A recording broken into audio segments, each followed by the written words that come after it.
It's time to watch Halloween 2 from 1981. How are you fine peeps, patrons, doing? We had about, I think, 10 or 12 people in the room just before I logged on. Hopefully some more people will log on and join us as we watch Halloween 2 from 1981. Who do we got in the chat room right now? We have Chris Manley, 1994. Hey, Chris, how you doing? The Big Ape? The Big Ape. I like that name. Will Myers, Frank Riker, Tabitha Short, Tabitha Short, Patrick Thorpe, and Jacqueline McEwen, and Brian K., and Will Myers. I think I said Will already. All right, so this is, for those of you that are just joining us after the live feed, this is a patron exclusive. The live feed, let me start that again. This is Saturday movie night, and I do this show, I try to do it once a month. This is a Patreon exclusive in terms of the live feed. So if you want to get in on the chat room and watch along with me and ask questions and interact, you have to be part of level number 2 or 3 on my Patreon. However, what I do when the live broadcast is done is I make it available to everybody to watch on my YouTube channel and in the YouTube ether until your heart's content. So tonight we are watching Halloween 2 from 1981. Now obviously you won't be able to see the movie for copyright reasons. You'll just be watching me watch the movie. But I'm going to do my best to give some commentary on it and give you my thoughts as we watch Halloween 2. So let's get started. So for those of you that are in the chat room now, we have some more people coming in. I am going to hit play, and of course, right when I hit play, about a second or two will pass, and then you'll hear the Mr. Sandman theme.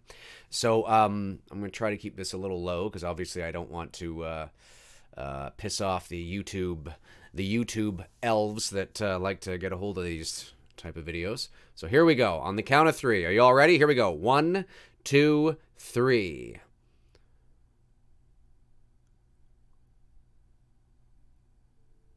All right, and Mr. Salmon is playing. Haddonfield, Illinois is on the screen. October 31st, 1978. All right. So, of course, this is the sequel that picks up immediately where the first one left off. And I've often said I think it was an ingenious move, despite the fact that John Carpenter, in retrospect, doesn't really like this sequel. And there's a variety of reasons why, which we'll get into as we go along. It was a brilliant move to have this sequel pick up immediately where the first one left off, because it feels organic. It feels like it's supposed to be there. This is essentially the same movie, right? It's like one movie but with 2 separate parts. And so it feels organic. Despite the fact that it is the far superior of the 2 movies, in my opinion, it still feels like it's a natural, organic progression. Why they didn't use the exact same clip from the end of the 78 film here, I don't know. I don't know if they reshot it or if they just used an alternate take, because the dialogue when Laurie is talking to Tommy and Lindsay is slightly different. I don't understand why you just wouldn't have used the exact same take. I just don't get it. They probably didn't know they were not doing that. It takes us fans to look at it and go, ha, you screwed up.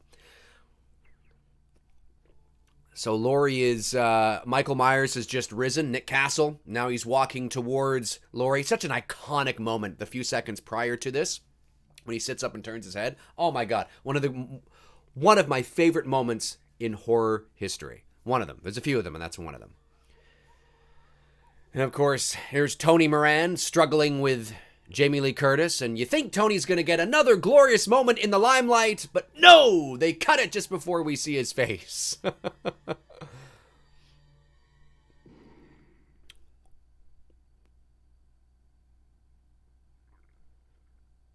Looks like I'm watching an old VHS version, too. I'm watching this on YouTube, and it looks like it's an old VHS version. It's just great. I love that shit. Sometimes those old movies, the grit, the film, the grime, sometimes it's great shit. Now here it is. It was the boogeyman. That's what she says. For everybody who thinks she says, was it the boogeyman? It was the boogeyman. I did a video on this a month or so ago. She actually says it was the boogeyman, but the it gets lost in her breath. And she's saying it was the boogeyman, like, oh my God, Tommy was right kind of deal. Now, this is sort of comical. I've always found this funny. You see this imprint of Michael Myers' body. It's like a cartoon character, like when those cartoon characters go through the wall, you know, and there's like the imprint of them, or not the imprint, sorry, the outline. I've always found that really funny. I think it was unnecessary. I think it's overkill that we see this literal like snow angel outline of Michael Myers' body. I think it's a little overkill, but whatever. It's 1981, right? Now, this is awesome. He's got the blood in his hand, and he looks up, and he's like, I know. Now, here comes... I don't know if this is actually Tommy Lee Wallace coming out of the house, but it's definitely his voice. That's Tommy Lee Wallace's voice. If I'm not mistaken, I believe that's his voice. Yeah, that's not Tommy Lee Wallace, the actor, but that's his voice. One of the great lines here. You don't know what death is. Yes. And then that iconic score. Look, I much prefer the original Halloween theme. And I'm talking about the one that's in the movie now, okay? When you listen to the original Halloween theme at the beginning of the very first movie, the beat, I don't know if you guys heard that, but hopefully you did. That beat, right? Is actually not there. That was released in subsequent releases of the soundtrack later, but it actually was not in the actual theme when you actually watch the movie. And I much prefer it that way. I think it's much better. I like the original theme better than Halloween 2. Having said that, I do like the music that Alan Howarth did. He took what John Carpenter did, brought it to the next level in terms of the 80s, right? But it's still got that, he made it his own. It's still Halloween, it feels Halloween, it sounds like Halloween, but there's that flavor there that's just a bit different. It's good. It's not, in my opinion, not as good as the simplicity of the original, but I like it. It would be my second favorite, 100%. And this is the movie that, like I said, folks, I mean, for me, the original story of Halloween is 1 and 2. That's it. That doesn't mean that I don't like 4. I actually think it's I do. And I can find some redeeming qualities in most of the sequels, even 5 and Resurrection. I can find something, oh, that was a nice shot, that was a cool moment, or something like that. But for me, the story of Michael Myers is 1 and 2. He died in that fire because that's it. I mean, this is what the shape was. More so in the original. This one, but still, it's there. Not as much as the first, but it's there.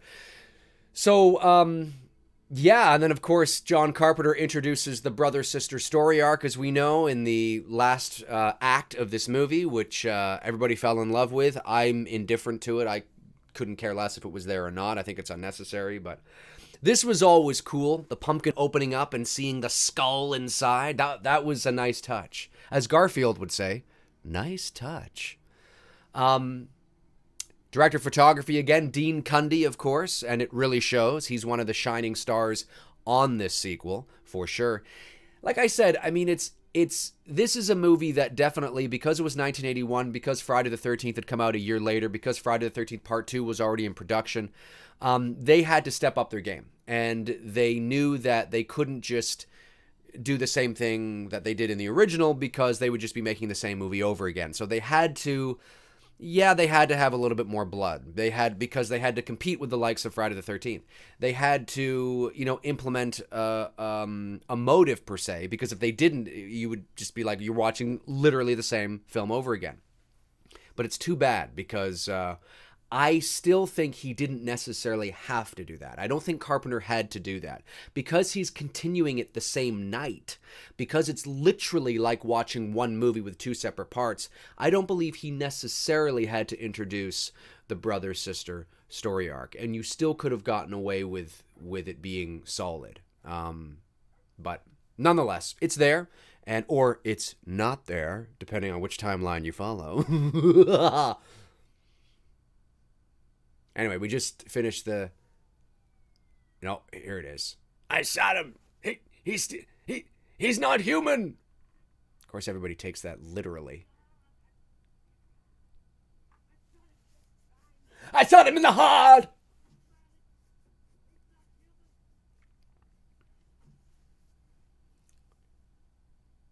Yeah, it feels organic. Like it really feels like it's that natural progression. How's the chat going? Tabitha Short says, in my collector's edition, I also have the TV version on a second DVD. Yes, that's right. The TV version is cool. Jacqueline McEwen says, I agree. His motive could have just been that he wanted to finish what he started. No need for the sibling angle. I agree. I mean, I understand from a practical narrative standpoint why that was introduced. I do. But in retrospect, I've been thinking about it a lot over the last while, and I think you could have got, if this was a sequel that took place like a year later or something, you may have wanted to do that because time has gone by, but in terms of it being all in one night, it might have been unnecessary. Maybe it was a little too similar to what they were doing in the first movie, and they wanted to but it might have been unnecessary. Of course, I'm at the point now where Michael Myers walks into the Elrod house. You want some mayonnaise on your sandwich? That's already been said, but this is a great moment. This is actually quite nice. The POV shot, the bloody hand comes in. That's really nice. Picks up the knife.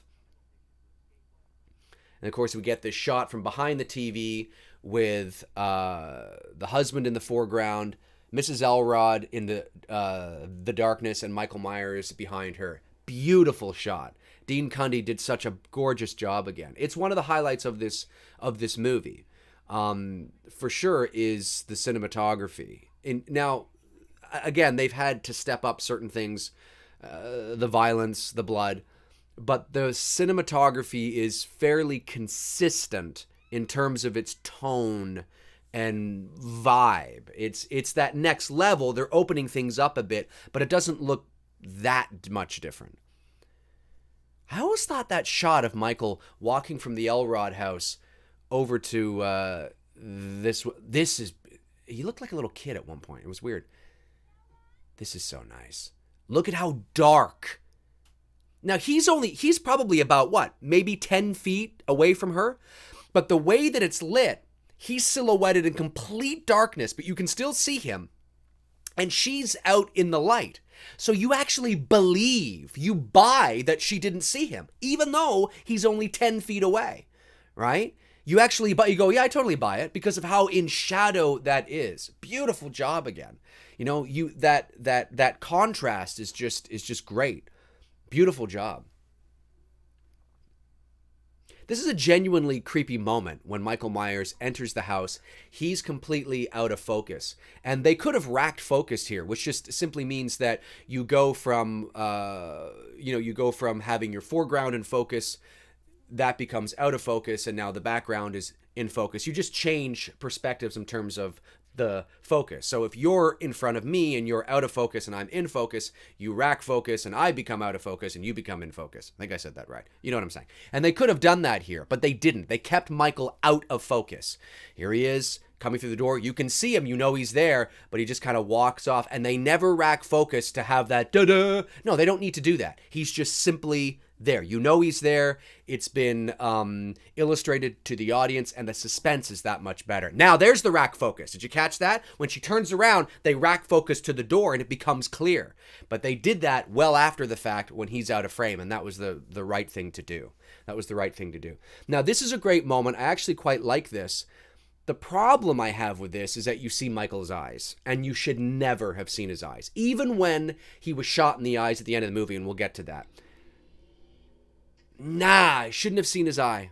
It's not a big deal in the overall bigger picture in terms of the movie, but when we're talking about that character, it's a decision I would not have made. I would have kept his eyes dark. I understand that the environment is a bit different, and he's in a living room with a light on, so obviously the tungsten more warmish kind of feel. I get it, but I wouldn't have shown his eye at all. Let's see here. What's going on? Chris Baber is in the house. So I just see, yes, hot as balls. No idea what's going on. Mrs. Elrod is hot. Yeah, she was gorgeous. Ow! Jacqueline McEwen 7 times. Yes, you noticed that. Oh yeah, that's a thing. That's, if you count all the shots, it's actually 7 times in Halloween 2. It's interesting. Jacqueline follows up with, I hate how you can see his eyes. Yeah, it wasn't like at the end. I'm at the point here where Laurie is being lifted into the back of the ambulance by Lance Guest and Bud, who I met both of them actually at the 40th anniversary convention in Los Angeles last October, and they were Bud's a ham, man. He's a ham. He's pretty much this guy. At least it kind of seems like that. What was I going to say? Hate how you can see his eyes. I was going to say something now. I forgot. Oh, at the end of the movie, yeah, when Laurie says Michael and shoots him in the eyes, you don't have. Look, it's just a creative choice. But in terms of the character, I think it works best if we don't see his eyes. He tilts his head back. You don't see his eyes, but you just see blood begin to come out, right? It's like, oh, shit, right? But you don't see his eyeballs at all. You could have played it that way, and I think it would have been more true to the character. But, you know, what's done is done. I mean, it's not like I can go back and change that now. Candy apples. Do you guys remember that? That was, I mean, it's not that weird, fucked up people didn't actually put dumb shit in candy, but that was, it's, I wouldn't say it's an urban legend or a myth, but that caught on like wildfire, and everybody was afraid of candy apples. Like, it's, oh my God, the razor blade and candy apples, and they just sort of pried on that fear. But I don't think it was it wasn't, not that it didn't happen. I think it did once or twice. Sick fucks out there, I'm telling you. Guillermo Medina is in the house. Michael's walk is more slower, but I like to think it's because he fell off the balcony. Yeah, maybe. In reality, it's just Dick Warlock's portrayal, wanting to bring his own sort of stamp on it. But that's it. Yeah, you know, he's got kind of a hip problem, right? He's like, my hip. Totally agree. Patrick Thorpe says, I've always thought Michael's different walk in this was because he was shot 6 times and fell out of the window. Same with why his mass is messed up. Well, hey, you know what? If that helps continuity for you, knock yourself out, right? Frank Riker, she's wearing a wig. Yes, she is. Jamie Lee Curtis is wearing a wig in this movie because she had already cut off all her hair.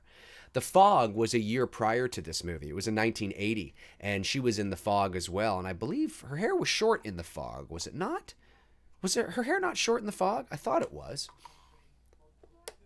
Either way, you're absolutely right. She's wearing a wig. It would be better if Lonnie ate that apple. Yeah, that'd be fun. As long as it's not Richie. Well, it's not Richie. For those of you that don't know, I had the wonderful opportunity of treating Mickey Yablon's, Erwin Yablon's son, and his daughter to the Voice Arts Awards. His daughter was, who's 20, I think, Mickey's daughter, is a huge voice acting fan. And I got to talking with Erwin, and I found that out, and I'd be more than happy to, and it was great. They're such nice people.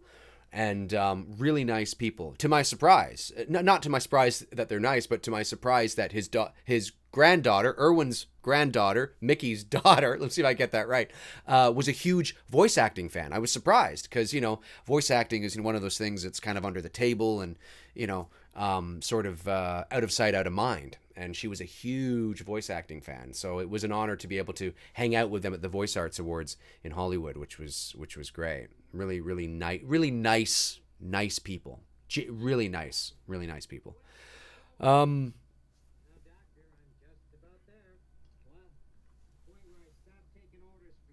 where I stop taking orders from you, you fucking piece of shit. Imagine he said that. What the fuck? I didn't let him out. That's how he says it. He's like, you let him out.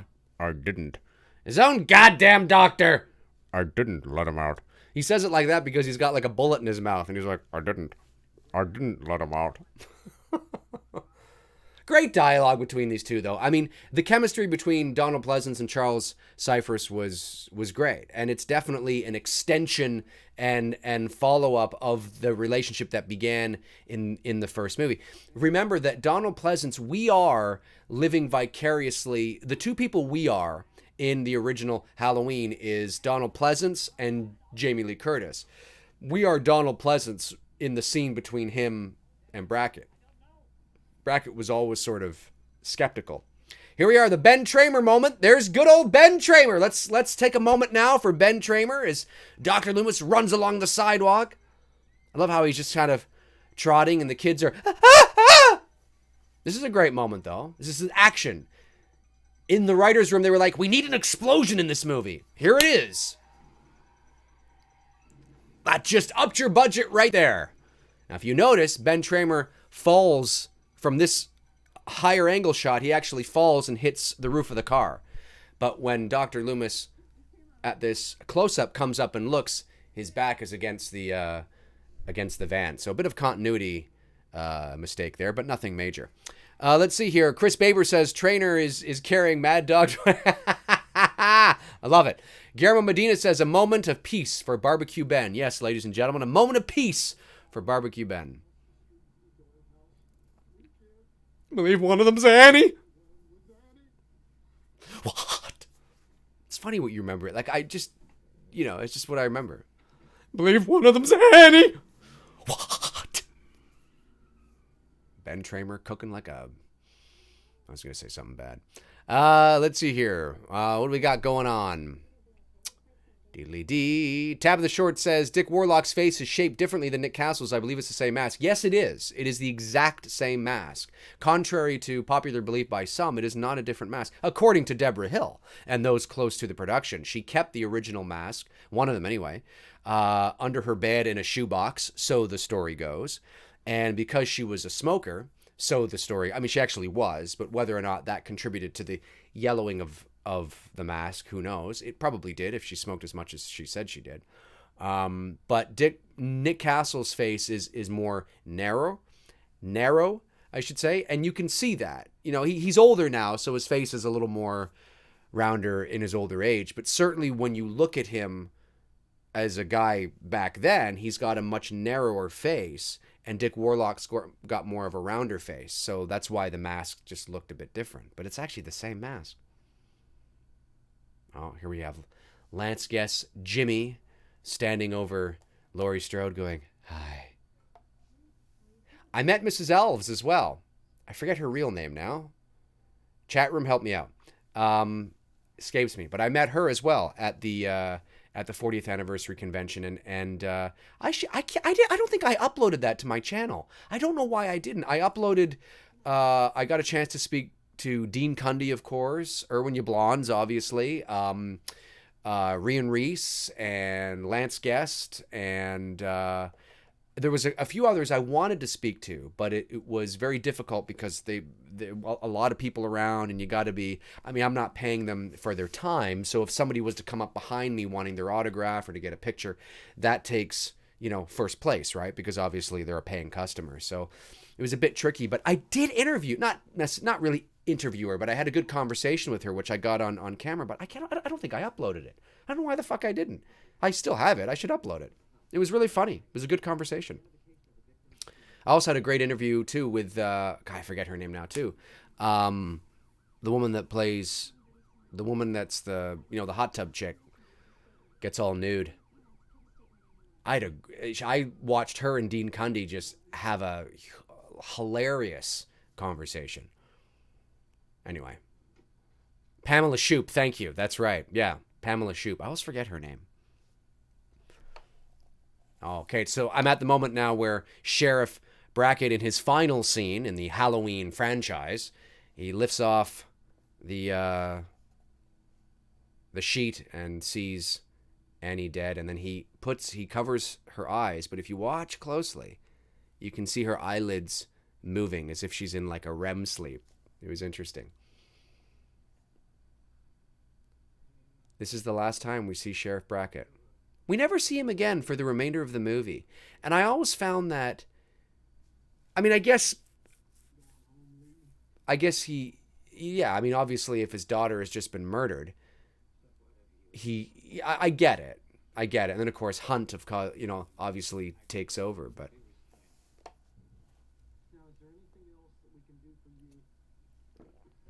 I never really paid attention to that. They're bringing out another body behind Loomis and Hunt here. Who do you think that is? You don't see it now. There's people in the way, but there's two guys bringing out another body. Is that Bob? Is that Linda? It's got to be one of the two. Dana Carvey's in this movie, too. It's cool stuff. Oh, Dana Carvey film debut. There you go. Guillermo Medina beat me to it.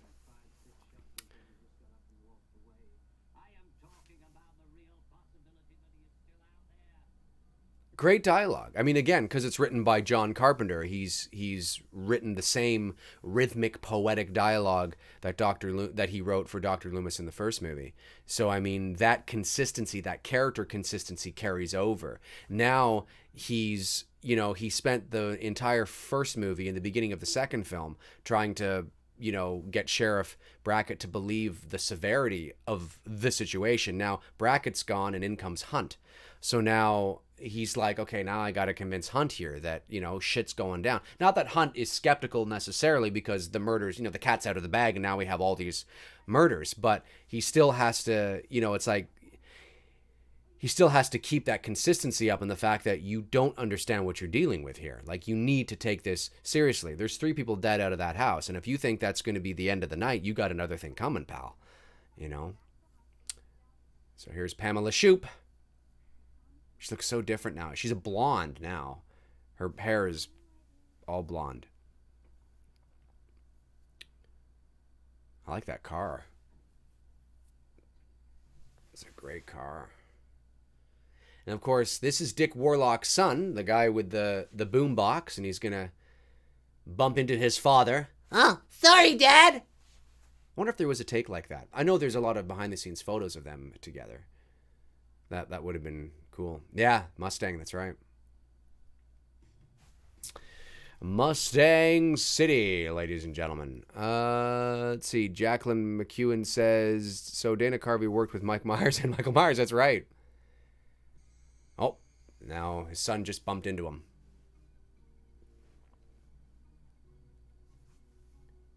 And this is great, too, because, I mean, Michael Myers it's a great shot. Behind Michael, he's in shadow. Now, remember this and contrast this with the behind the shoulder or behind Michael in the 2018 film. There's a big difference. You see him much more clearly in the 2018 film than you see him here. Now, you begin to see him a bit more clearly as he goes under the light by the Haddonfield Hospital sign or the Haddonfield Memorial sign. There you see him a bit. Okay.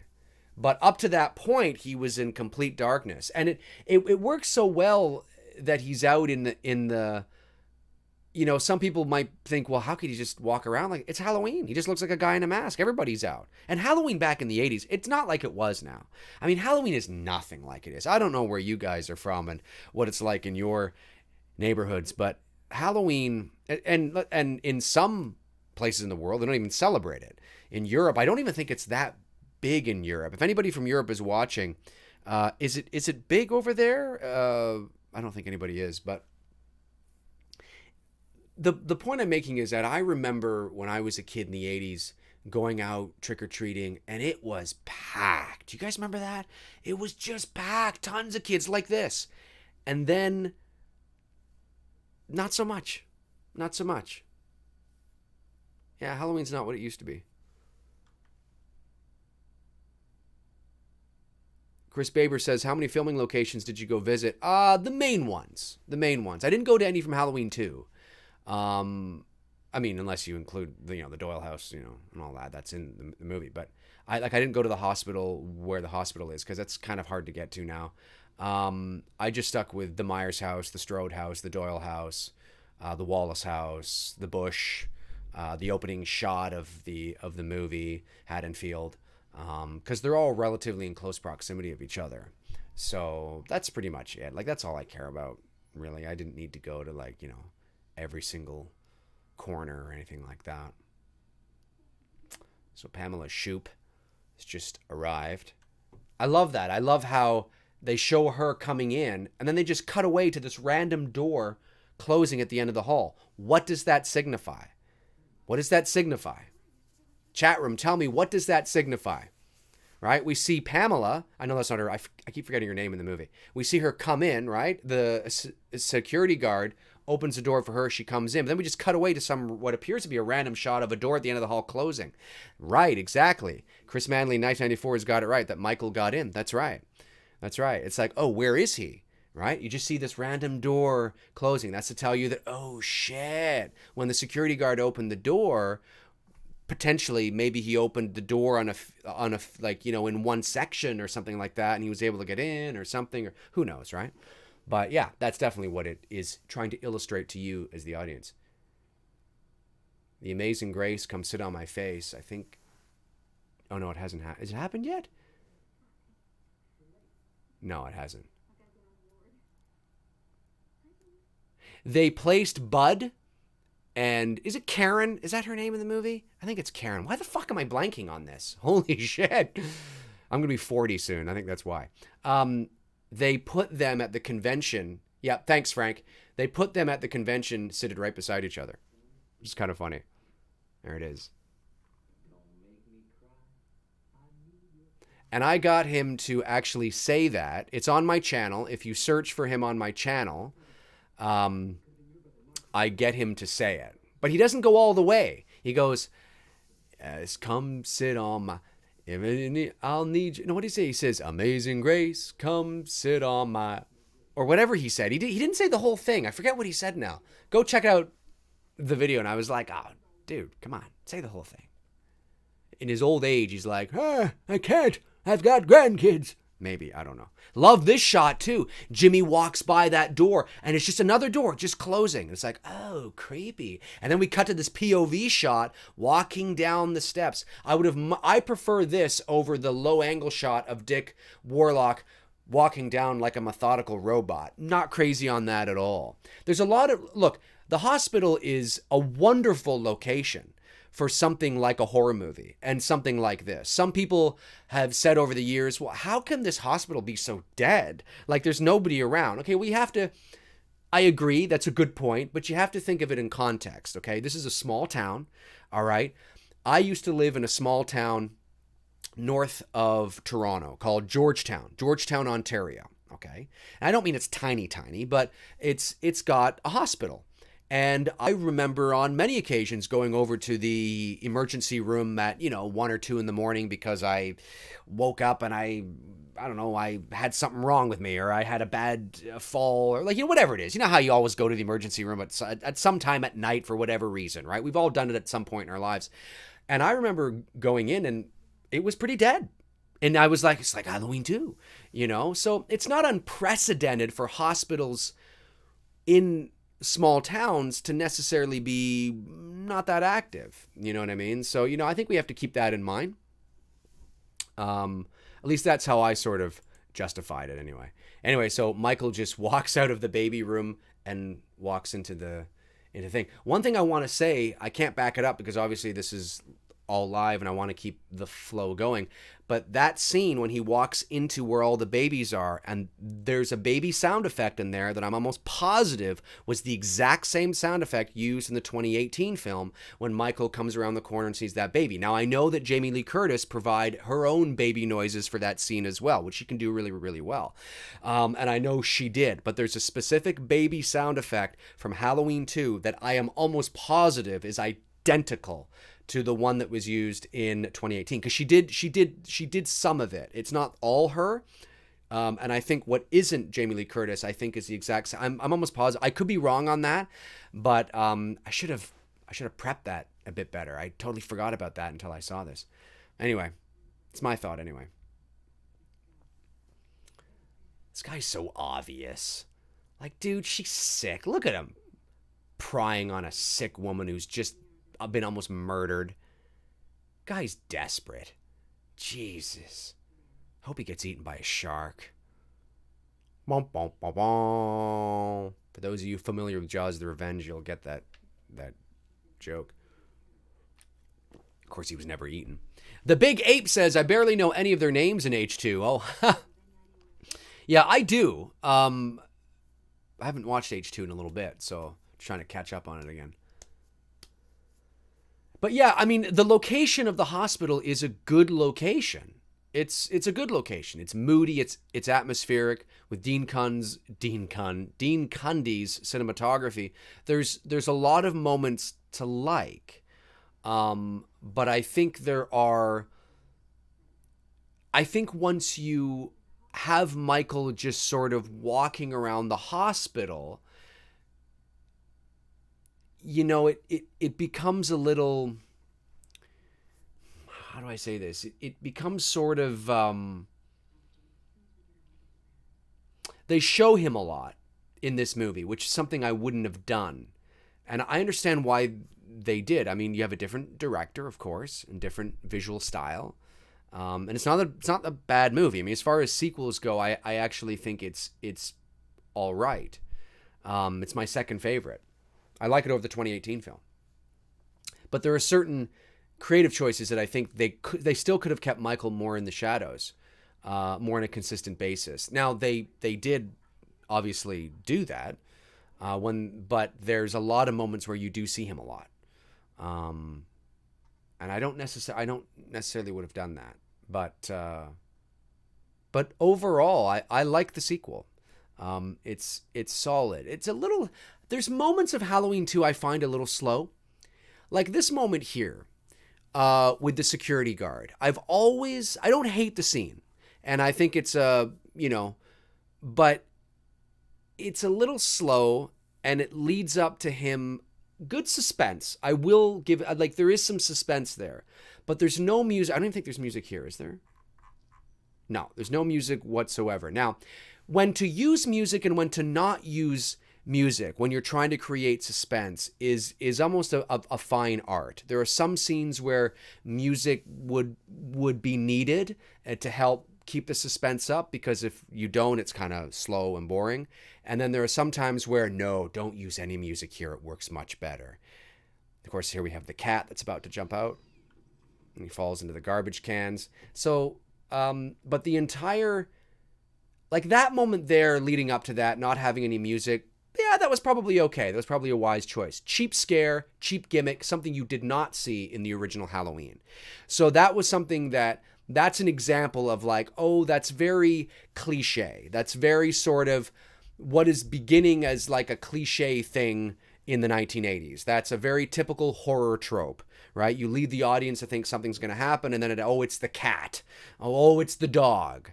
Oh, it's your best friend that you bump into. Oh, geez, sorry about that. You know what I mean? So that's an example of something that, I mean, it gets a cheap scare, okay, but it doesn't do anything, Now, again, we still don't have any music. I think you probably could have put music here. It might have helped speed up not literally speed up the film, because obviously it would have been, but psychologically it would have been a little more visually interesting, I think, if you just had very subtle music cues. Would have been nice, just subtly, to help speed this up, because I do find this moment a little slow. And of course, when the security guard is killed by the hammer, that's another example of, even though you don't see any blood, it's another example of we actually see the hammer go into the head.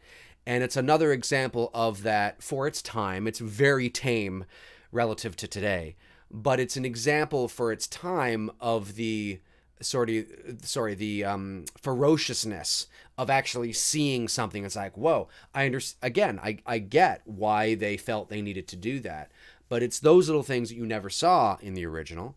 And it's not necessarily necessary, like you look at what I did in just the recent little short that I uploaded, and the intensity that you felt at the end with the closet.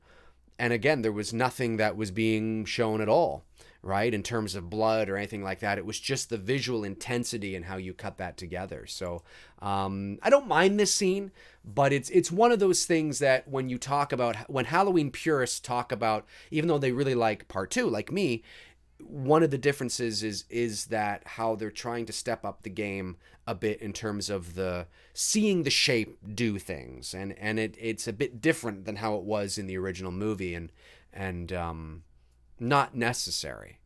You can still have him killed with a hammer. You can still have this great suspense, and you can still have this whole scene play out, but we don't necessarily need to And you can still see like a moment happen with him. It's hard to explain in the time that I have here, but yeah. But does he ever get it in the head, though? Holy fucking shit. Tabitha Short says, wasn't that more like a janitor? Him? No, he's a security guard. I think he's a security guard, right? Yeah, he's not a janitor. He's got a security guard jacket on, if that's what you're referring to. Chris Manley says, definitely Mr. Garrett. I'm forgetting who the security guard is in H4. Oh, I mean the one that's like, Jesus ain't got nothing to do with this place. That guy? I forget his name. Like this is a long scene. It's a long scene, and I've always felt this a little slow. This is for me, this is a scene that I'm not particularly crazy on, even though there's a good payoff for a lot of people, I guess. I still think they should have added music.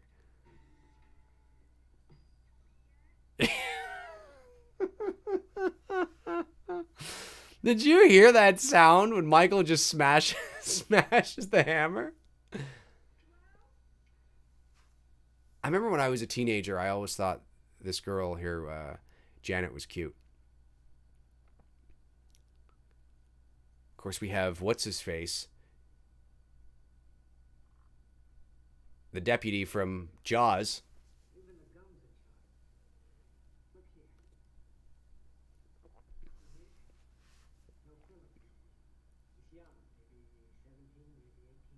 Michael Myers is 21. That's right. Can you believe that they made, in the end credits of Halloween, they put Michael Myers age 23. Okay, they fucked up. They made a mistake, right? Because he's 21. Well, in the end credits of Halloween 2, a movie that came out 3 years later, they have him as Michael Myers age 23. They fucked up again. And there's so many people like, well, maybe no, they fucked up. They fucked up. He's 21. You can't justify that. Well, maybe they meant it as, no, they didn't mean anything. They fucked up. And it blows my, look, you fuck up at the end of the, okay. All right? Okay. But you make the same mistake again, especially after in the movie, Donald Pleasance says, Michael Myers is 21. You know, and it's kind of like, what the hell? Always bothered me. Look at this angry mob throwing rocks at the Myers house. I love it. Would have been great to be an extra doing that. I would have been like, come on! Well, actually, they probably would have told me to shut up. Because they're probably not actually saying anything. They're probably just doing this, and then, of course, obviously, they add the sound in afterwards. Chris Baber says, he says he's talking to Chris Manley. Yes, H4 guard, creepy. He's creepy. He is creepy. Now, where that house is, as you see, I have Hunt and Dr. Loomis walking up to the Myers house, is it's just condos now. Oh, excuse me. I was up late last night with Bruce. We were just hanging, talking. Not condos in like a condo building, but just like condo homes. And the Myers house now, though, if you look behind Dr. Loomis and Mr. Hunt down the street, about, I don't know, a 1 minute walk on the left over here is Meridian the one they're on, or anyways, the Myers house now is just up over there. It only moved like 1 minute down the street. It was crazy.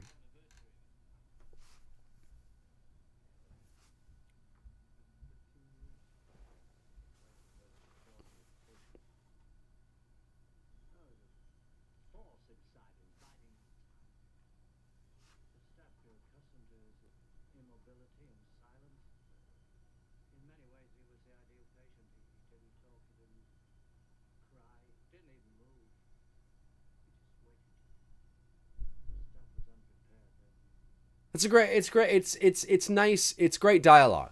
It is definitely the next extension of that dialogue that you would want. It adds a little more context to the experience that Dr. Loomis had with Michael Myers.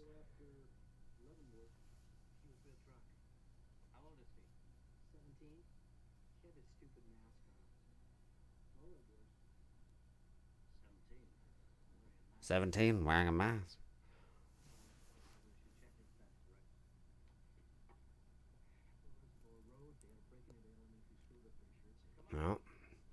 going off to the school now.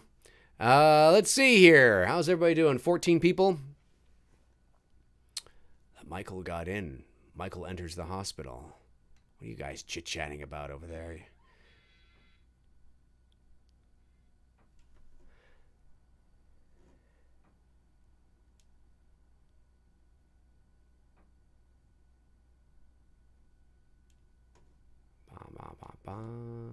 Oh, 1 second here.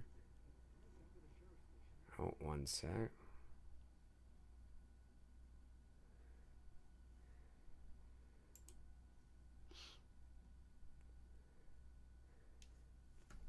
Deputy Hunt should have been back in H18. Yeah, I think so too. I think Deputy Hunt should have been Hawkins, perhaps. Why not? You know, now Hunt was already, I mean, maybe not. No, maybe not, because Hawkins was already Hunt in this movie. He was already, what was he, like 32 or something like that? Because he said, I remember I was 15 years old or 16. So 16 plus 15, what? That's, 31 or 32. Well, you fast forward 40 years, he'd be 72.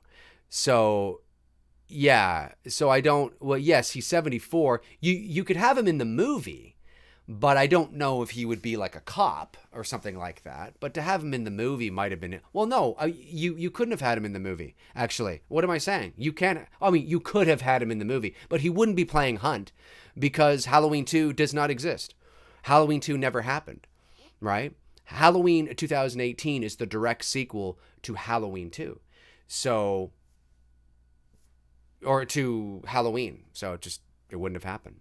I'm at the scene now where Bud and Karen are getting into the pool, or into the therapeutic hot tub, let's say.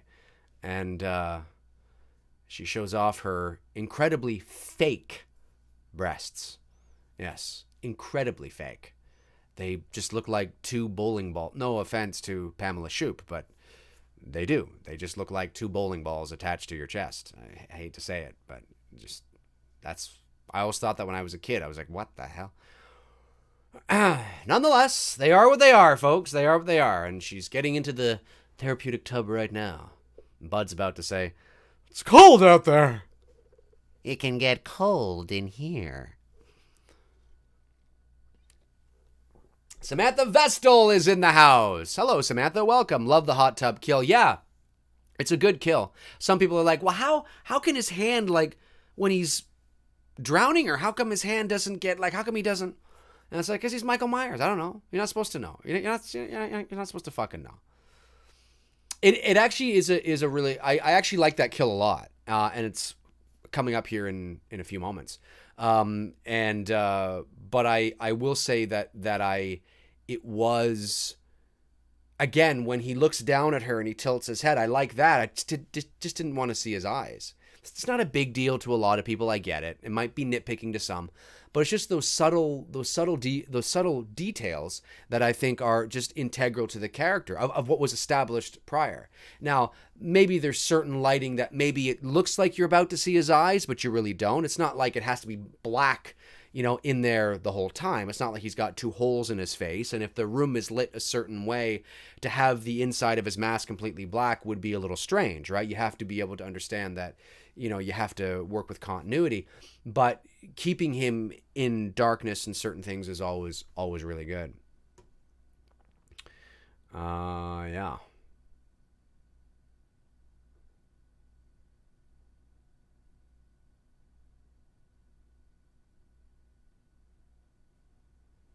So where are we here?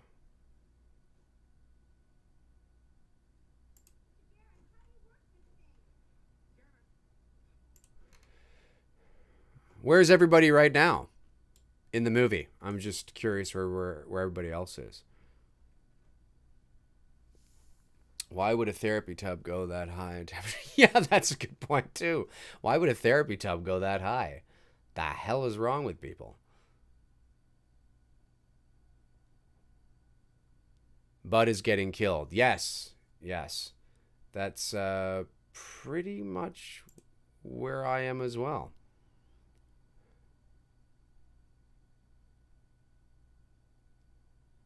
Yeah, Michael is...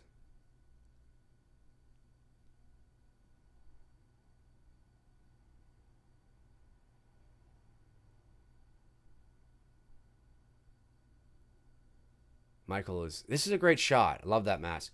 And how he steps up behind her. That's where I am right now. I'm going to say this, though. I don't think Michael would do this. I don't think he would put his hand on her. And there's a moment there where it's almost like he's like squeezing her shoulder a bit. No, I don't mean he's doing this, but it's just like a little, it just seems a little, this is something that I would not have done. I like the kill. I like the scene. Biting his hand. I understand what they're... Oh, let's see here. Are we live? I think we're live. Yes, we are live. Sorry about that, guys. I don't know what happened there. When you do a live show, sometimes these things happen. My apologies. It just said that my stream was reconnecting for some strange reason. So sorry about the quality to those who are watching this live feed after. Sorry about that. Sometimes these happen, or sometimes these things happen, and when it's live, you just got to roll with the punches. You got to go with the flow. So we seem to be okay now, which is good. Let's see. I'm at the point where Dr. Loomis is talking about Sam Hain and, of course, paganism and all that. Which, I mean, you know, again, I mean, here's where you start to give a little backstory into the possibilities of, you know, he's talking about the possibilities. Obviously, Michael wrote this on, you know, it's alluded to the fact that Michael wrote this on the chalkboard in blood. I think it's unnecessary. I understand, again, I understand what they're doing, but I'm trying to picture Michael writing this in blood. You know, it's just, there's little things about Halloween 2 that I'm like, I don't think that's necessary to do that. And it just seems a little, the way you established the character, the way you established him, and that almost that,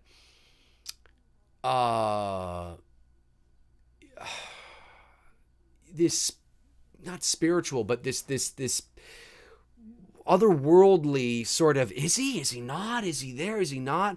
And now I'm picturing, now he's getting his thumb bitten by a nurse and he's writing on a chalkboard in blood. It just seems like, I just don't think he would do that, you know? So, but they're minor things for, you know, some people. It doesn't ruin the movie for me. I still think there's a lot of fairly decent things in this movie that counter that. In terms of the cinematography, the dialogue from Dr. Loomis, and some moments. And a moment that's coming up here in a second, which is not only my favorite moment in the entire film, it is one of my favorite moments in the entire Halloween franchise, including the original. And it is so iconic to me. And it is the most Halloween one in Halloween 2. And that's what's really cool about it. It's coming up in a minute. Anyways, Jimmy notices that Laurie Strode has had a reaction to the medication. Tabitha Short says, is it necessary for the janitor to be cleaning the floors? I think that's just to show, yeah, good catch. It's to show that, it's to create that believability or verisimilitude. It's to create that sense of, oh, this seems like a legit, you know, even the janitor is in the background. You know what I mean? Not necessary, but it helps to create sort of an authenticity of that this is a real hospital because there's people going by, or there's a janitor in the back or whatever.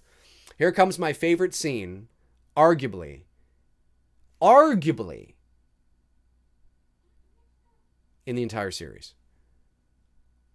That's a stretch. There's a lot in Halloween 1 that I think are just... But this is definitely my favorite scene in Halloween 2. This is awesome. This is the most Halloween 1 in Halloween 2. And I love it.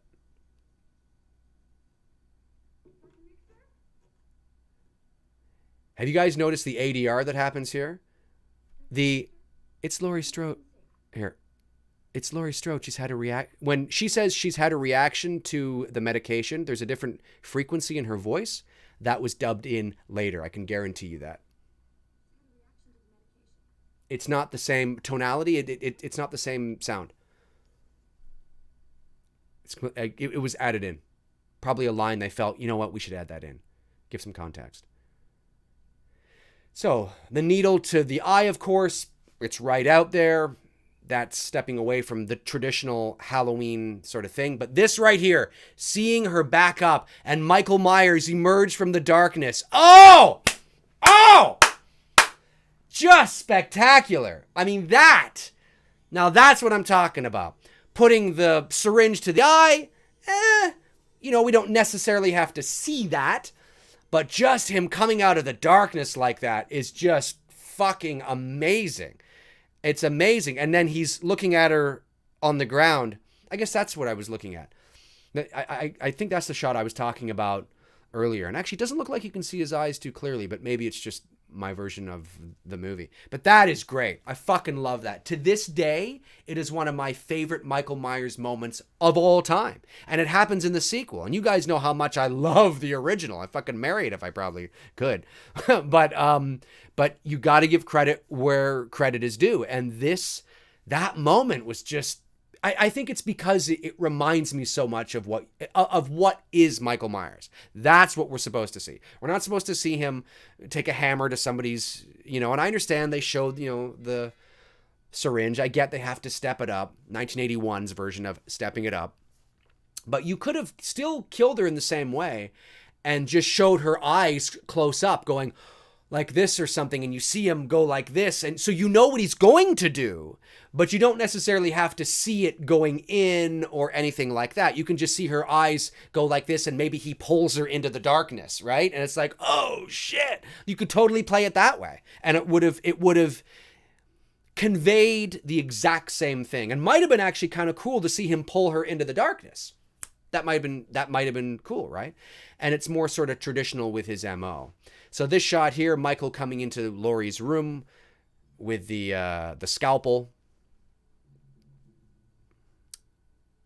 That's a nice shot. That's a nice shot of him by the bed.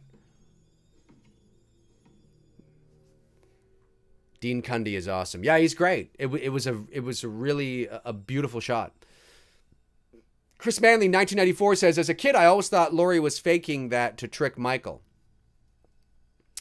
Oh, I see what you're saying. Yeah, no, I think it's just a matter of circumstance. I think she put the pillows in there because she has no idea that Michael's even in the fucking hospital. She doesn't even know that Michael is in the hospital until the moment that Michael steps out behind Nurse Jill. I think that's her name. What the fuck's her name? And stabs her in the back and lifts her up in the air. That's when because she's at the end of the hall and she's like, oh shit, you. That's when she really first realizes that he's there, which is like what, the last 15 minutes of the movie or something like that. So yeah, she doesn't even realize that. Sorry, I was just thinking. So yeah, so I agree with you. I think the reason why she put the pillows in the bed was to trick the nurses. Not Michael Myers, but it just worked out that way that it was kind of cool. And Michael probably saw that and was like, fucking bitch, man, holy shit. Frank Riker says Laurie left without paying her bill. Yes, she probably did. Tabitha says, and then she takes off running like she has no injuries. That's true. That's true. Well, she was probably capable of running because I don't think she had any injuries. She definitely hurt her arm. We know that because of the stab. Although that fall in the Wallace house over the stairs onto that would have fucking hurt. That would have hurt. I think she does limp though, right? I think she limps a little bit. Yeah, I think there's just, it's cool to see Michael walking down the hallway. It is really cool. But is it necessary? I think maybe every time, I don't know if I would have shown him that clearly coming into the light. Maybe just have, every time you show him in the hallway, make sure it's a darker hall. Or he's coming around a corner and he just briefly goes under a light, very faintly, and then kind of comes out. Keep that mystique there, But I mean, it's like I said, I'm talking about minor things that I would have done differently. Overall, you guys know it's my favorite Halloween sequel. I think it's a decent, in terms of sequels go, and you're following it up to the highest grossing independent movie of all time at that time. There was a lot to live up to, and the probability of doing an Empire Strikes Back to, A New Hope is very low, or a Godfather 2 to Godfather. That's very far and few between. So I think, for all intents and purposes, I think it's a decent sequel. There are decisions that were made that I think are unnecessary, like the motive and things like that, although I do understand, again, why they did it, but...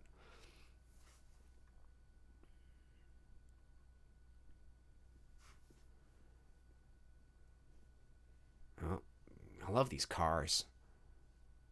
Love these cars! Not too far from the car. What do we got? Chris Manley, 1994, says, how is the janitor still alive? He was presumably in the school while Michael was there. Janitor? What guy? Janitor? Maybe I'm confused. I don't know which one you guys are talking about. Not sure.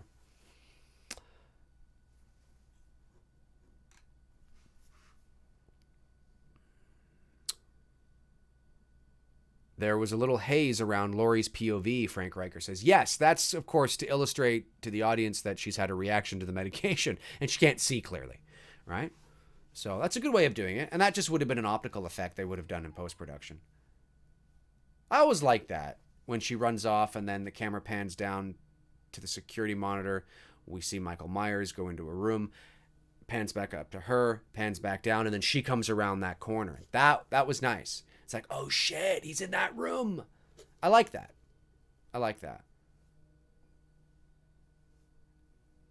Yeah, it's a great moody, like this shot right here, the way that this is lit, really nice, very moody. And of course, sorry about that. Don't worry.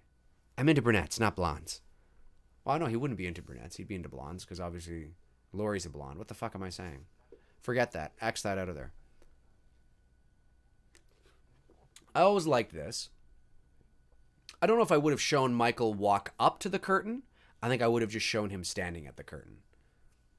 Minor nitpick, nothing major. Just, like right there. We see him standing there behind the curtain.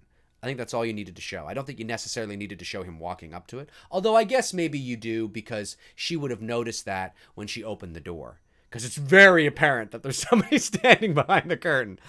So fair enough. Fair enough, right? You want to show him walk up to illustrate that when she first opened the door, she didn't see that. That's fair. That's fine. Aircar33 says, in my opinion, the only thing holding this movie back from being on par with the original is Nick Castle. Imagine Nick chasing Laurie in the end. Yeah, it would have been very different. And the continuity would have been... I was asked... where was I asked? Oh, I was asked by... Who asked me? Somebody asked me earlier today on the Horror Hour. Might have been Chris Manley, actually. Might have been you, Chris. Was it you that asked me that? Forget. Anyway... what I would change about Halloween 2 if I could. And one of those things would have been, I would have done, that'd be me. I thought it was you, Chris. One of the things I would have done is I would have actually did my darndest to get Nick Castle to play the ship. Not that Dick Warlock did bad. He didn't do bad. Yes, he's a bit robotic and he's a bit methodical. But Nick Castle was a little more sort of sure. And it would have been a bit different. It would have been nice to also see the same look on the mask. It would have been interesting. It would have been interesting for sure. This is hilarious. Of course, you see all the blood on the ground, Mrs. Elves. I always thought that was sort of she actually, I don't have it online. What the fuck? Why didn't I put that online? The interview I did with her, Mrs. Elves, her real name is escaping me. She talked about some scenes that they did that never ended up in the movie. So I got to upload that video. Jimmy, though, falls. What a fucking douche, eh? He's like, oh shit! Oh! He's like, out? That's what he should have been doing. Jimmy, are you okay? He's just an enormous amount of pain. This was creepy. When she gets into the car, of course, she gets out and the tires are out. It's like, what the fuck? I love this shot, though, where the camera pans down and you see Michael in the side mirror of the car. And it just looks funny. I'm not trying to, but it kind of looks funny. I always thought it kind of looked funny because he's sitting there, he's just like, is he in the car or something? He's not in the car, obviously. Or is he in the car? Or he's in the back or whatever. I don't know. And he's just sitting there and he's like, it just looked funny. It just looked funny to me. I guess it didn't happen there. When does that happen? I thought that was happening at that moment. Must happen at a different moment. Frank Riker says, does this movie have the highest kill count of the series?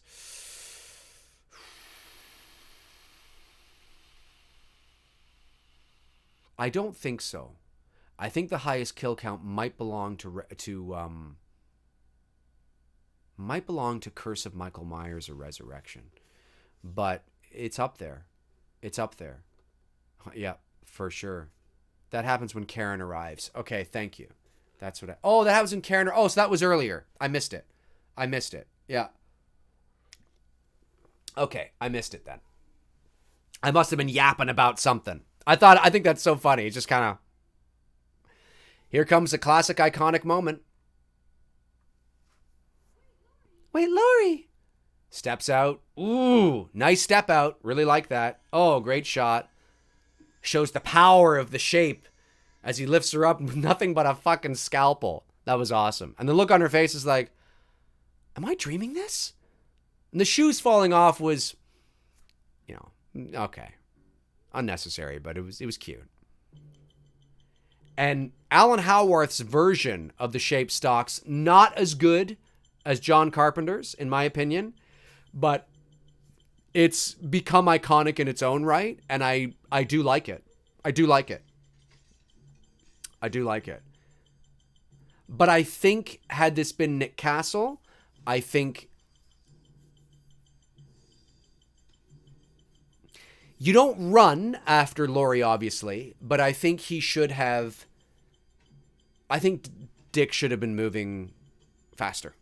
Yeah, I just think he should have been moving faster. Not like a lot faster, but this moment here, when that low angle shot of him coming down the stairs, he's not even looking down. Like when Nick Castle was coming down the stairs at the end of the original Halloween, right? When Laurie falls over the side and she's like, oh, and then the shape stalks begins to play. He comes to the top of the stairs. He motors down those stairs pretty quickly.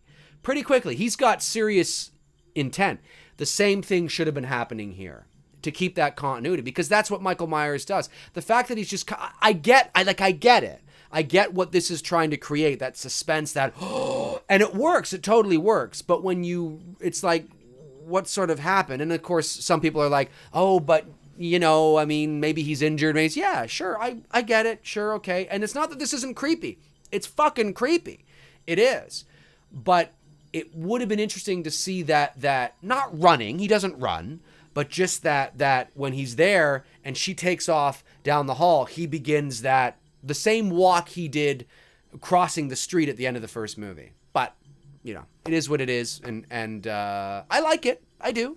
I like it for what it is. I can, I can appreciate what they were trying to do, and I can like it on that level. And it's good in its own right. Like, it is a creepy scene. Her in the basement of the hospital and he's coming around the corner, and how the fuck did he get there that fast?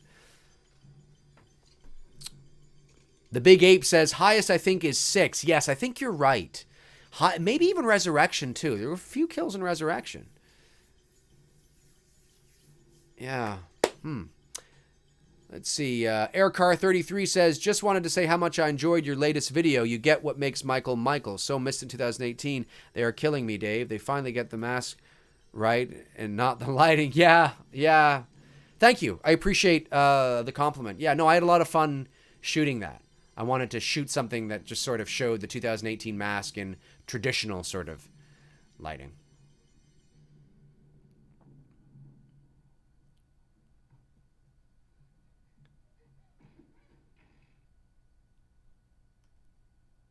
Somebody the other day, I saw a comment on that video, my boogeyman video. I forget who it was because I see there's so many comments. Obviously, I can't respond to everything, but somebody said something like, next time you have to make sure your hands are dirtier. And then there was a comment from somebody else who said something like, but Michael's hands are clean in the first two films. And I think the guy responded with something like, no, it's not. They have to be dirty all the time, or something like that. And I just saw his hand when he was trying to poke the scalpel through the side of the elevator door, and his hand does look crystal clean. It looks clean.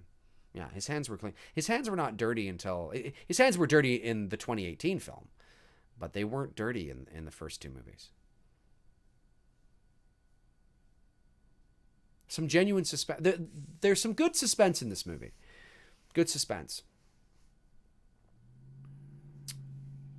And of course, here comes the moment now where some exposition, and we find out that Laurie is, in fact, the long-lost, not necessarily lost, but the sister of Michael Myers. His hands were in the tub. That's true, but his hands were clean prior to that. His hands were in the tub. Yeah, and what we didn't see of Michael Myers was his hands were in the tub, and he was going, I'll be right there. He's washing his hands. It's a scene they cut out. They just didn't need it. Chris Manley says the scene with Laurie in the lift as Michael is approaching her is brilliant. Yes. Yeah, it's good. It's good. It is good. What have I got to lose? Except my job. And your life. Some nice exposition. It gives some context to paganism and and Samhain, and I mean, I get it. People really like this. People really like this. And I understand why. This brother-sister arc was embedded into the pop culture consciousness, and it became iconic. And it was something that, I understand it. I really do.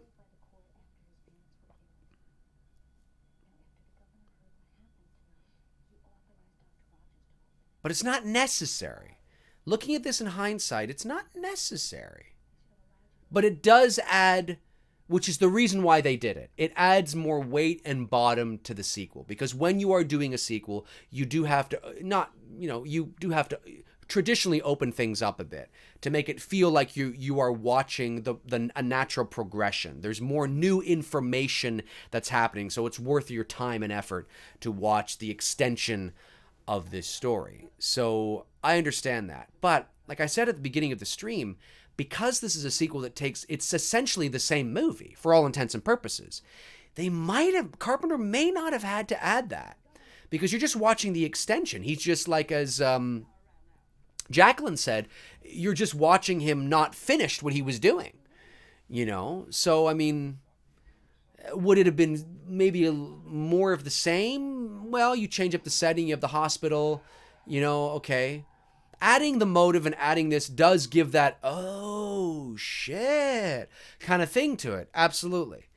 But it does remove itself from the overall intent of the first movie. Because now you're adding motive, which you didn't need to. Because you could have just kept it as he went to the hospital because she's the one that got away. And he wanted to he's fixated on her. He was fixated on her the moment she came up the doorstep and put the key under the mat in the first movie. And he wants to kill her. AirCar33 says, like we discussed before, Dave, imagine this sequel as well.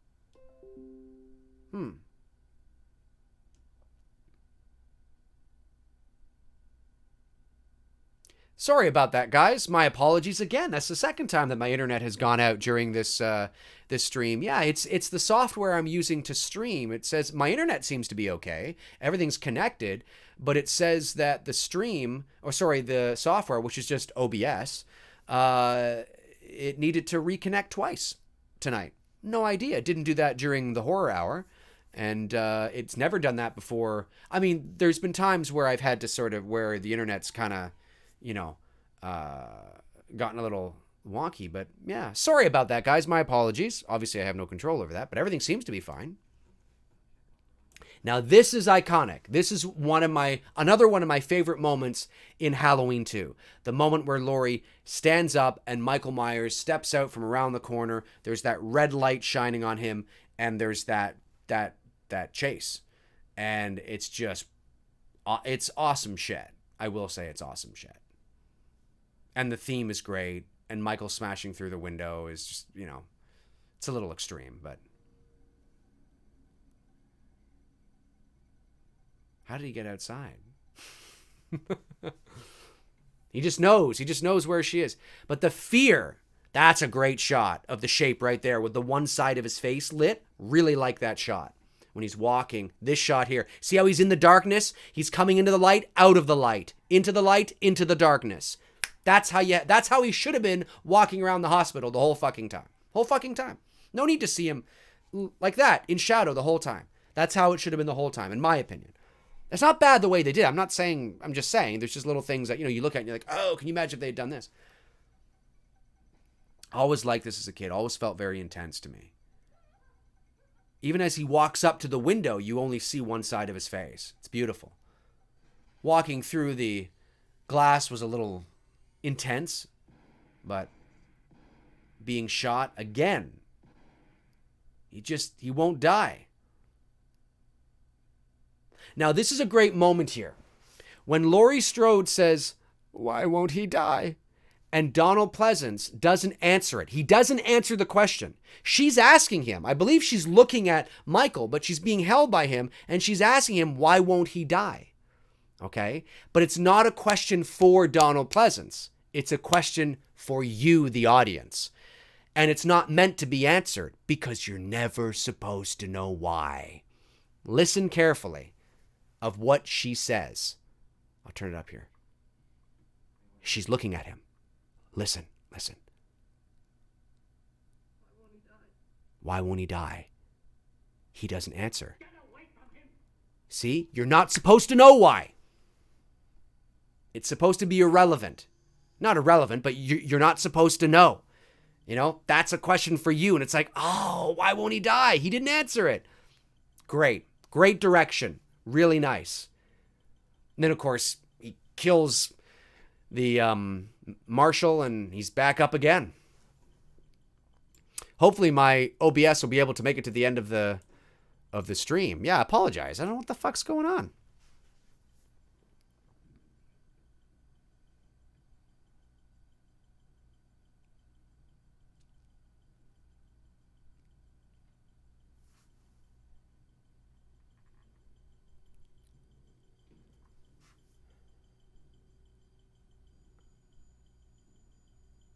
That's great. That's a nice shot. Michael walking down the hallway, and I don't remember that shot. That's so strange. I don't remember that. That was nice. Damn, that was a nice shot. I don't remember that.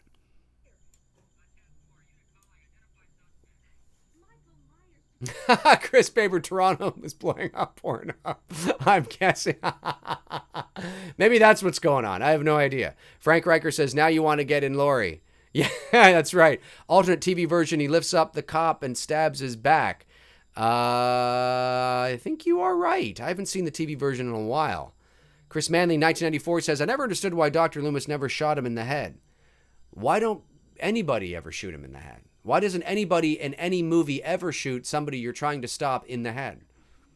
Because then the movie would end in 15 minutes. Nice shot there when he steps in front of the window. And I actually like this. It kind of reminds me of me, what I was doing to my closet the other day. I like how he breaks through the door. I actually like that because it shows the power of this unspeakable force. I imagine they probably only shot that once unless they had a couple of doors on hand.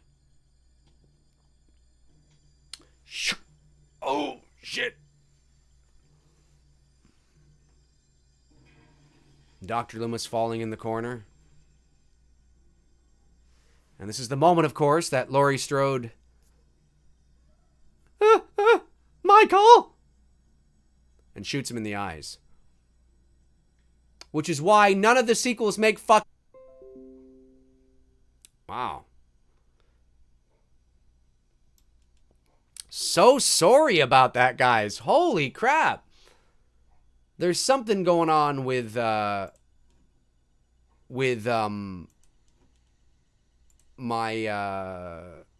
internet, or I wouldn't, not necessarily the internet, but with the software.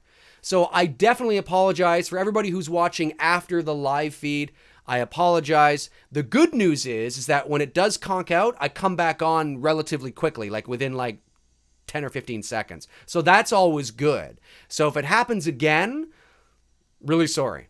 What was I saying? Right. So I think the eyes, we know that he's blind because you can still follow up with the, and he's going like this, right? You don't have to show his eyes. And I think if he tilted his head up like this and it was just black inside and you saw blood streaming down his mask, I think that would have been cool. That would have been cool.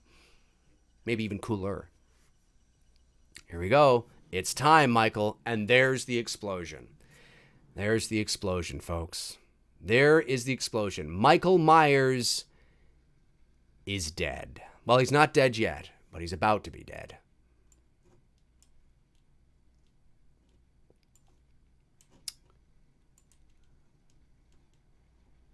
He's about to be dead. I hope my OBS doesn't conk out in the last few seconds. Well, like I said, if it does, if I conk out, folks, it'll probably restart and I'll be back. Michael is walking down the hallway here in flames. That is an awesome shot. It's a fucking awesome shot. Even the stretcher to his right is on fire. Like, that's great. And he falls to the ground. Now, you can obviously tell it's a stuntman in that fire resistant, because obviously it looks like Michael's like, a little heftier.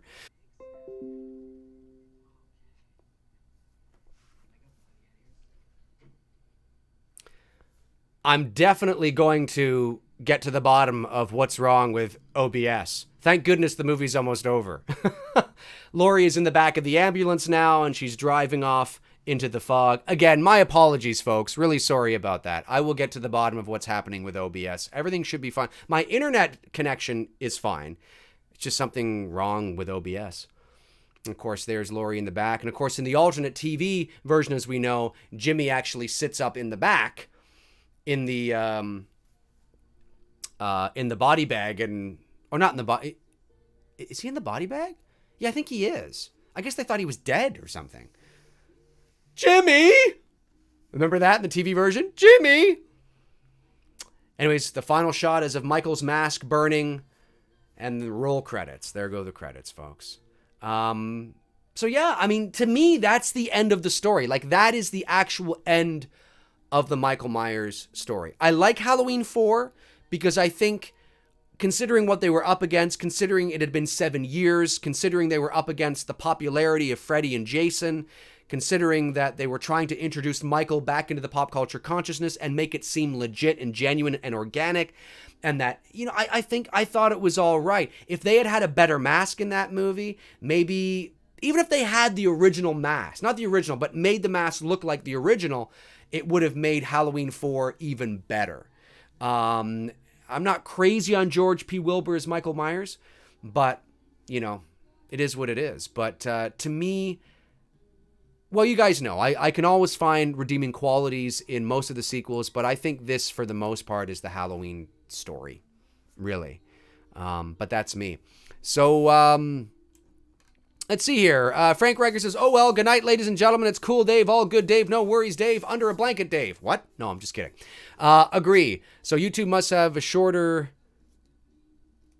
version.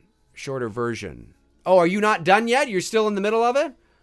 Oh, no, mine's all done. It's about a 90-minute movie. So, yeah, it's 8:30. That makes sense. Chris Baber says, "The pink blonde mask looked better in H4. I see what yes, I agree. If they had actually used that mask, spray painted it white, blackened the hair, tore off, like if they had used that mask, yes. I don't know how well it would have looked on George P. Wilbur, what sort of shape it would have had. George P. Wilbur has more of a rounder face, but it might have been interesting. My DVD has longer scenes. There you go. Your DVD has longer scenes. Cool. Yeah, that makes sense. But yeah, I mean, for the most part, that's sort of my thoughts on Halloween 2. It's my second favorite Halloween movie.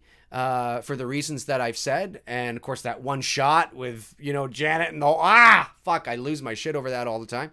And I will say that the 2018 film is probably, it's my third or fourth favorite, if you will. I have a lot of issues with that movie, but I certainly can appreciate it and like it on a level that is what it is. You know what I mean? I don't hate it. But, well, you guys already know how I feel about it. But anyway, so that's going to do it for me. I really appreciate you guys tuning in on this Saturday movie night. Again, my apologies for the technical difficulties there. But the good news is that I didn't have to stop completely. It would have sucked if all of a sudden I had to stop right in the middle of everything and we couldn't do the show. At least it kept reconnecting, thank goodness. I will get to the bottom of it to figure out what's going on with OBS. Maybe there's a connection, something going on in my area. Who the fuck knows? But I really appreciate you guys tuning in. You guys rock. You guys are awesome. For everybody watching the stream after the fact, thanks for tuning in and watching, of course. And if you want to get or be a part of the live feeds of Saturday Movie Night, you can check out the Patreon link in the description. So until next time, guys, have a great rest of your weekend. Tomorrow night, 7 o'clock p.m., Two Dudes and Some Bullshit. Tony and I are talking the Conjuring movies and universe, as well as a hot button topic or question about that is out right now on whether or not movies that stream. God, I just spat there. Holy shit, because I'm talking nonstop.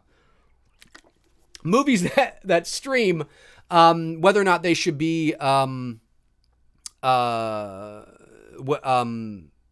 considered for Oscars, because Spielberg thinks not. Tony definitely thinks yes, and he has a lot of reasons why, and I'm sort of in the middle, and I have my reasons why. So Tony and I are going to duke it out in a friendly way, of course, tomorrow night on Two Dudes and Some Bullshit, and we'll be talking about The Conjuring. So make sure you tune in for that. Until next time, guys, I will talk to you soon. So have a great rest of your Saturday night, and I'll hopefully see you tomorrow. Alrighty. Cheers.